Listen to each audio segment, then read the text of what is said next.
नमस्कार प्यारे साथियों, स्वागत है आपका इस आध्यात्मिक यात्रा में। आज हम प्रवेश कर रहे हैं उस अमर ग्रंथ में जिसे मानव इतिहास का सबसे महान संवाद माना जाता है। यह है श्रीमद् भगवद गीता। गीता केवल एक धार्मिक पुस्तक नहीं है, बल्कि यह जीवन जीने का शाश्वत मार्गदर्शन है। यह वह दीपक है जो अंधकार में डूबे हुए मनुष्य को प्रकाश दिखाता है। यह वह संगीत है जो टूटे हुए दिल को संबल देता है, और यह वह सत्य है जो हमें हमारे वास्तविक स्वरूप की पहचान कराता है। गीता का प्रारंभ होता है प्रथम अध्याय से। इसका नाम है अर्जुन विषाद योग। यह अध्याय केवल युद्ध की तैयारी का वर्णन नहीं है, बल्कि यह हमें मनुष्य के भीतर उठने वाले उस गहरे संघर्ष को दिखाता है जिसे हम सभी अपने जीवन में अनुभव करते हैं। कुरुक्षेत्र की युद्ध भूमि वास्तव में हर इंसान के जीवन की प्रतीक है। यह वह रण क्षेत्र है जहां हमारे भीतर मोह और कर्तव्य, रिश्ते और धर्म, डर और साहस सब आमने सामने खड़े हो जाते हैं। और जब मनुष्य इस संघर्ष में उलझ जाता है, तब उसकी स्थिति वैसी ही हो जाती है जैसी अर्जुन की थी, भ्रमित, उदास और निराश। तो आइए इस अध्याय की गहराई में उतरते हैं और देखते हैं कि अर्जुन की निराशा में हमें क्या सीख मिलती है। यह यात्रा केवल एक कथा नहीं है, बल्कि हमारे अपने जीवन की दर्पण है। दोस्तों, कल्पना कीजिए, कुरुक्षेत्र की विशाल भूमि, हजारों योद्धा अपने अपने शस्त्रों के साथ खड़े हैं। घोड़ों की टापें गूंज रही है, शंख बज उठे हैं, युद्ध का बिगुल बज चुका है। हर ओर उत्साह, डर और जोश का मिश्रण है। कौरव और पांडव दो ही वंशज, परंतु आज वे एक दूसरे के विरुद्ध खड़े हैं। यह केवल सत्ता की लड़ाई नहीं है, बल्कि यह न्याय और अन्याय का टकराव है। लेकिन सुनिए, सोचिए, क्या यह युद्ध केवल इतिहास का हिस्सा नहीं? यह युद्ध हर युग में हर इंसान के भीतर चलता है। हमारे मन का कुरुक्षेत्र वह जगह है जहां हमें सही और गलत के बीच चुनाव करना पड़ता है, जहां रिश्तों का मोह हमें रोकता है और कर्तव्य हमें आगे बढ़ने को कहता है। यही वह स्थिति है जहां से प्रथम अध्याय की शुरुआत होती है। अर्जुन जो महान योद्धा है, जो गांडीव धनुष के स्वामी है, जो पूरी दुनिया में अपराजित माने जाते हैं, आज वे अपने जीवन की सबसे कठिन स्थिति में खड़े हैं। जब वे युद्ध भूमि में अपने सामने शत्रु की सेना को देखते हैं, तो उन्हें केवल शत्रु दिखाई नहीं देते, उन्हें अपने दादा भीष्म दिखाई देते हैं, अपने गुरु द्रोणाचार्य दिखाई देते हैं, अपने भाई, अपने रिश्तेदार, अपने मित्र सब शत्रु पक्ष में खड़े दिखाई देते हैं। अर्जुन का हृदय कांप उठता है। वे सोचते हैं, मैं कैसे अपने ही प्रियजनों पर बाण चलाऊं? मैं कैसे उन पर प्रहार करूं जिनसे मैंने शिक्षा ली, जिनसे मैंने स्नेह पाया? क्या राज्य के लिए अपनों के ही रक्त को बहाना उचित है? क्या विजय इतनी मूल्यवान है कि उसके लिए अपने ही परिवार का नाश कर दूं? यही मोह, यही दुविधा अर्जुन के मन को जकड़ लेती है। उनके हाथ कांपने लगते हैं, उनकी आंखों में आंसू भर जाते हैं और उनके होठों से निकलता है, हे कृष्ण, मेरा मन युद्ध करने के लिए तैयार नहीं है, मैं शस्त्र नहीं उठा पाऊंगा। यही स्थिति हमारे जीवन की है।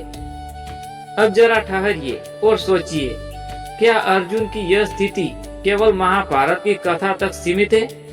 नहीं, हर इंसान अपने जीवन में ऐसे क्षणों का सामना करता है जब हम अपने कर्तव्य और अपने मोह के बीच में फंस जाते हैं। जब हमें निर्णय लेना होता है, परिवार का साथ देना या न्याय करना होता है, सुविधा चुने या सच्चाई का मार्ग चुने, अपने स्वार्थ को देखे या समाज के धर्म को अपनाए। कितनी बार हमें अपने जीवन में भी वही महसूस किया है जो अर्जुन ने किया था। जब किसी रिश्तेदार के गलत काम पर हमें आवाज उठानी चाहिए थी, लेकिन हम चुप रहे क्योंकि वह अपना था। जब हमें किसी कठिन जिम्मेदारियों को निभाना था, लेकिन हमने बहाने बना लिए क्योंकि हमें डर था कि लोग क्या कहेंगे। जब हमें सही काम करना था, लेकिन मोह और डर ने हमें रोक लिया। अर्जुन की तरह हम भी अपने ही मन के कुरुक्षेत्र में हार जाते हैं। हम भी निराश होकर कहते हैं, मैं यह नहीं कर सकता। अर्जुन का मन इतना बोझिल हो गया कि उन्होंने अपना धनुष गांडीव नीचे रख दिया। वे रथ के आसन पर बैठ गए और आंसुओं से भरी आंखों से श्री कृष्ण की ओर देखते हैं। सोचिए, यह वही अर्जुन है जिनके साहस की चर्चा पूरी दुनिया करती थी। यह वही अर्जुन है जिन्होंने अकेले हाथ बड़े बड़े युद्ध जीत लिए थे, परंतु आज वे टूट गए। यह हमें बताता है कि कोई भी इंसान कितना भी महान क्यों न हो, जीवन में ऐसा समय आ सकता है जब उसका मन कमजोर पड़ जाता है। कोई भी इतना शक्तिशाली नहीं कि वह हर स्थिति में दृढ़ बना रहे। निराशा, मोह और भय, यह सब मनुष्य को जकड़ सकते हैं, लेकिन श्रोताओं, यही वह क्षण होता है जब असली सीख शुरू होती है। जब इंसान अपनी कमजोरी स्वीकार करता है, तभी वह ज्ञान की ओर बढ़ता है। जब वह कहता है, मैं असमर्थ हूँ, तभी वह सच्चे मार्गदर्शन की तलाश करता है। हम सबका जीवन भी एक कुरुक्षेत्र है। कभी यह परिवार में होता है, कभी नौकरी में, कभी समाज में। हर जगह हमें ऐसे फैसले लेने पड़ते हैं जो आसान नहीं होते हैं, जहां हमें तय करना होता है कि सही क्या है और गलत क्या। और अक्सर सही काम वही होता है जो सबसे कठिन होता है। जीवन में कई बार हमें वही अनुभव होता है जो अर्जुन ने किया। दिल कहता है, रिश्तों का ख्याल रखो। मन कहता है, सच्चाई का साथ दो। डर कहता है, हार जाओगे। और आत्मा कहती है, उठो, अपने धर्मों को निभाओ। यही है जीवन का असली रण क्षेत्र। अर्जुन की निराशा हमें यही सिखाती है कि निराशा कोई अंत नहीं है, यह तो केवल एक शुरुआत है। एक ऐसा क्षण जब इंसान टूटकर नया बनने के लिए तैयार होता है। अर्जुन का गांडीव नीचे रखना वास्तव में उनके अहंकार का टूटना था। अब वे तैयार हो रहे थे एक भविष्य बनने के लिए।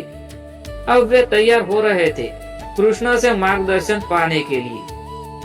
हमारे जीवन में भी जब निराशा आती है तो हमें सोचना चाहिए, यह कोई हार नहीं है, यह तो उससे बड़े परिवर्तन का संकेत है जो होने वाला है। प्रिय साथियों, प्रथम अध्याय हमें यही गहरी सीख देता है कि हर महान यात्रा की शुरुआत निराशा से होती है। जब तक इंसान अपने भीतर की कमजोरी को स्वीकार नहीं करता, तब तक वह असली शक्ति को नहीं पहचान पाता। अर्जुन की निराशा ने ही गीता को जन्म दिया। उसकी कमजोरी ने ही उन्हें कृष्ण की शरण में पहुंचाया और वहीं से जीवन का महानतम उपदेश आरंभ हुआ। तो अगर कभी आपके जीवन में निराशा आए, अगर कभी आप टूट जाए, अगर कभी आपको लगे कि अब आगे बढ़ना संभव नहीं है, तो घबराओ मत। याद रखिए, यही वह क्षण है जब भगवान आपके लिए नया द्वार खोलते हैं। यही वह क्षण है जब आपके भीतर गीता बोलने वाली होती है। तो मित्रों, प्रथम अध्याय हमें यह संदेश देता है कि निराशा से मत डरो, उसे अपनाओ, क्योंकि वही निराशा तुम्हें भगवान की ओर ले जाएगी। वही निराशा तुम्हारे कर्तव्य की याद दिलाएगी और वही निराशा तुम्हें उसकी शक्ति से मिलवाएगी जो तुम्हारे भीतर सोई हुई है। कुरुक्षेत्र की भूमि केवल अर्जुन का युद्ध क्षेत्र नहीं, वह तुम्हारा भी है, मेरा भी है, हर इंसान का है।